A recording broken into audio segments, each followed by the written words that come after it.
నీ పరిస్థితిని చూసి అవతల వాళ్ళు నవ్వితే వాళ్ళని చూసి నువ్వు కూడా నవ్వు.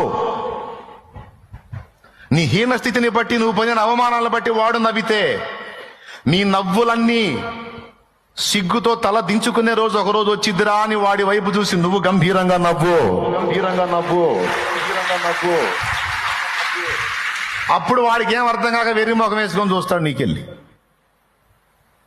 వాడి అనే కొద్ది నువ్వు అన్నావు అనుకో, వాడు ఇంకాస్త పగలబడి నవ్వుతాడు. వాడి అని అనుకును అనుకుంటాడు మెంటలెక్కిందని. మెంటలు కాదు, వాడికి ఎక్కింది భవిష్యత్తులో మెంటలు.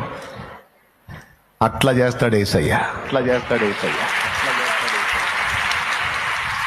నాకు విశ్వాసం ఉందండి, అందుకే నా లైఫ్ని హ్యాపీగానే దొర్లించాలనుకున్నా. నేనే అవిశ్వాసన అయింది ఏడుపులో బతకడానికి, నేనే అవిశ్వాసన అయింది నిన్నల్లో బతకడానికి. నాకు ఈ రోజు ఉంది, రేపుంది. నాకు నా యేసయ్య ఉన్నాడు. నేనెందుకు బతుకుతా ఏడుపులో? సరే అంటే అనని అవమానాలు అంటున్నారా, దూషిస్తున్నారా, అప్పుల సమస్యలు ఉన్నాయా, ఆర్థిక ఇబ్బందులు ఉన్నాయా, ఉన్నాయి. వాటన్నిటిని మార్చే బలమైన దేవుడు నాకున్నాడు.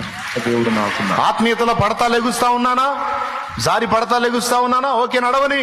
ఒక రోజు వస్తుంది నేను కూడా స్థిరంగా నిలబడి ముందుకు సాగే రోజు.